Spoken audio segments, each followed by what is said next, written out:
Most people don't know what a Goumi is, including myself, until I started running out of things to grow and researching them.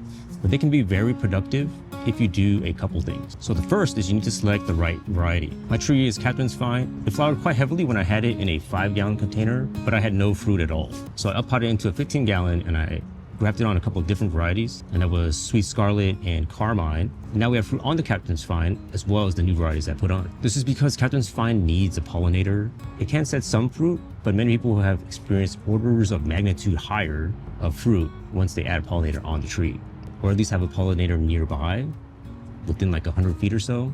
I've seen ridiculous trees like G's, the Virginia fruit grower, which is just dripping with red balls of Goumi berries all over its branches. So you need to get the right variety. Captain's Vine is also known to be a kind of hybrid, so maybe some other genetics going on, but for whatever reason, it doesn't produce very much fruit on its own. Close to none as far as I know. But luckily, it's not the most common variety to find. I don't think it's very available in many nurseries. So you can get one of the more common Elaeagnus multiflora varieties, the Goumi berries. They're all known to be partially self-fruiting, but they're supposed to do much better with a pollinator nearby.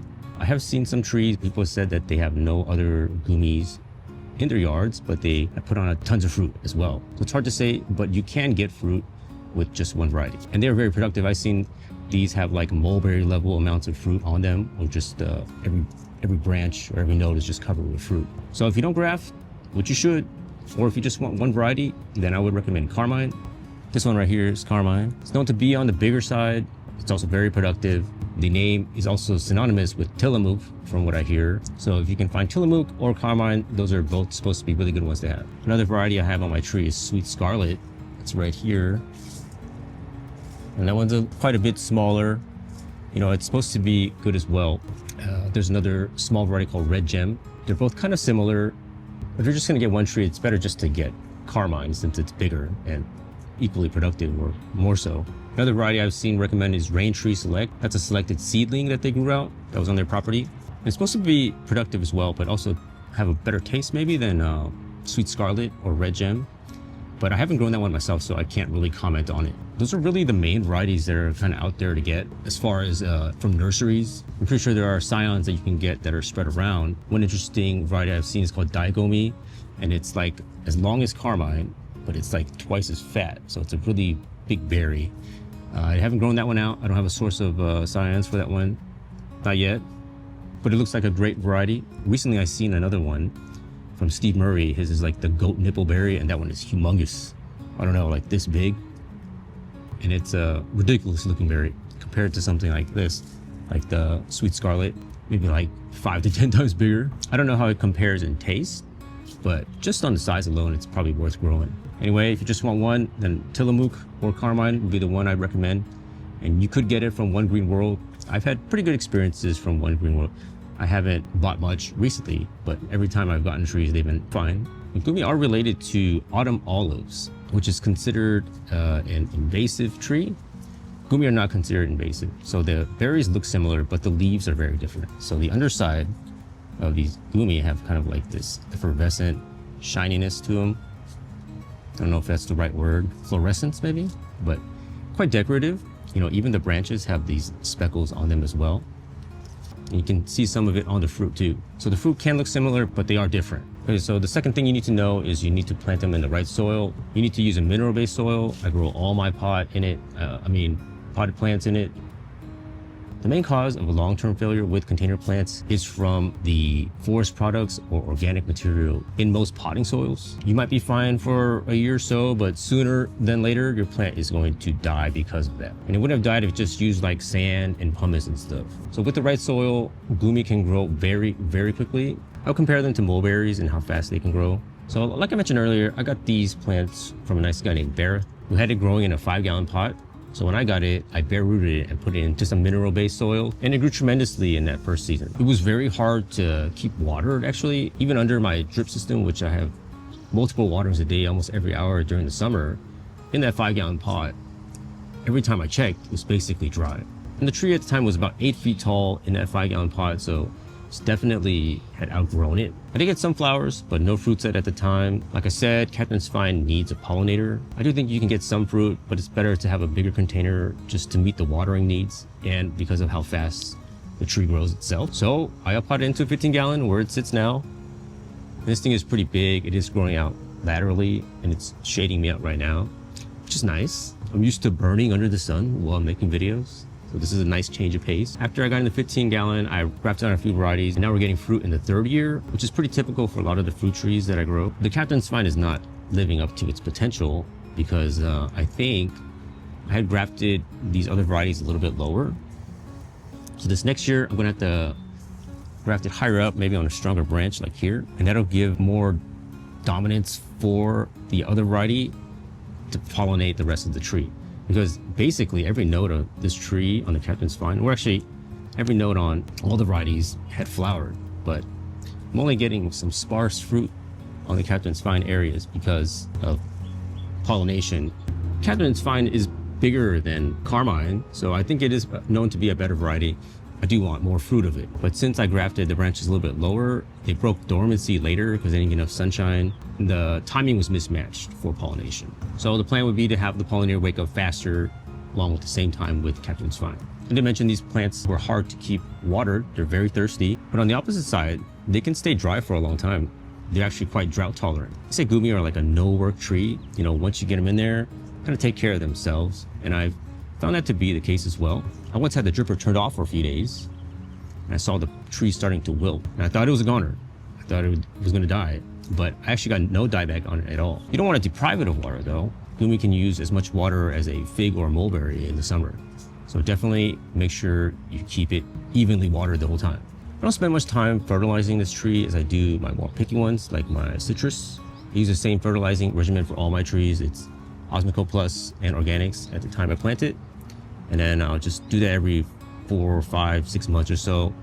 I kind of look out to see what is left over in there. And once it's gone, I'll add more. If I'm not lazy, I'll do a water-soluble fertilizer with Jax or Foliage Pro every 2 weeks or so.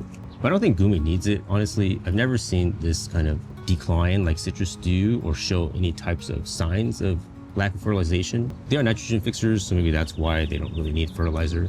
At least they don't need it in the same way that like citrus or avocados need it. You should be a little careful how you prune Goumi because they fruit on the second year wood, so don't just whack off everything. I found that they do take pruning well generally. I've cut down big old limbs like this that were growing out of nowhere, and there was no downside or decline in the tree or dieback once I had done that. From that big cutting, I actually rooted out a couple of trees, and it seems like they're successful now. But Goumi are pretty easy to manage. I haven't found the need to have to spray for any type of bugs or pests or fungus, anything like that. So very low maintenance. In terms of zone, they're supposed to be good down to zone 4. They're known to be able to grow in Chicago. Can't imagine growing anything in Chicago, but they're supposed to survive there fine. I think most people that want to grow this would not have to worry about cold sensitivity. Seeing the nurseries mentioned they go from zone 4 to 9, and there's talk about chill hours needed for them. I don't know if that's the case. I really didn't get any chill last year. I was in shorts for about 2 weeks all of winter. And these have all flowered, right? And there are fruit on the tree. So I don't think they need chill, to be honest with you. Even though they are deciduous trees, they will drop their leaves. My other stone fruit, like my plums, pluots, peaches, they didn't get very much chill, and they basically have no fruit this year. And that's the same experience that my mango friend, Rich, has. His spicy looks like mine. There's basically nothing on the tree, just leaves. But I had a lot of flower, and I do have fruit on this. And there is a lot of space with no fruit, and I attribute that more towards the pollinator not breaking dormancy in sync with Captain's Vine. So like I mentioned earlier, we'll hopefully fix that with a better placement of a pollinator. And maybe it's not an issue with chill, but it's more of the sunlight that had gathered. I think the top had broken dormancy much earlier than the bottom. So I'm not sure, but hopefully grafting will solve that problem for me next year. For many people, birds get a lot of their Goumi fruit, and they mostly ignored my tree until today. I've seen some fruit on the ground that's been nibbled on by birds.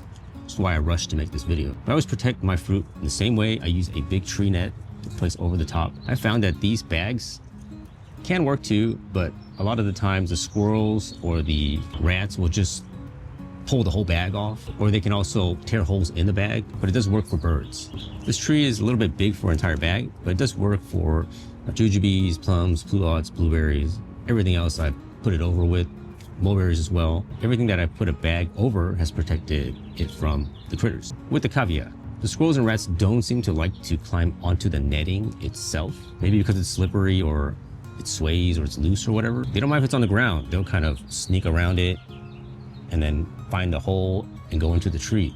So what you need to do is actually tie off the net around the trunk. They won't be able to get through an opening in the trunk. They don't like to climb on top of the netting that way. That seems to keep them out of the tree. If fruit drops to the outside of the net, they can kind of chew on that there and then make a hole, and then that kind of lets them go back up. They'll definitely eat the fruit that way though. So now the most important part, what does Goumi taste like? The answer, I don't know. I tried one when it was wet and a little squishy, and it was incredibly astringent, so much so that it was inedible. People have described them having some type of astringency when they're ripe, and I've also seen it described as having no astringency at all. So today we'll find out. I've had a similar experience with Suriname cherry. They are known to have some kind of gasoline taste to them. I have a seedling that I grew and it's fruited this year. I named it Sour Diesel because of the sourness and gasoline taste in it. And the first fruit I tried was sour and had the gas taste. The second one, I put a bag over it and I let it ripen until it fell off the tree. And at that point, there was no gas taste, no sourness, and it was delicious fruit. Maybe a little bit of the gassy Suriname cherry taste.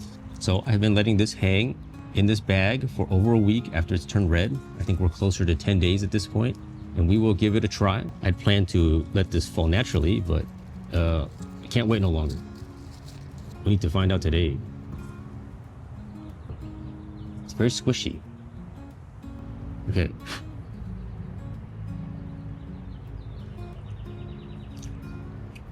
Still astringent.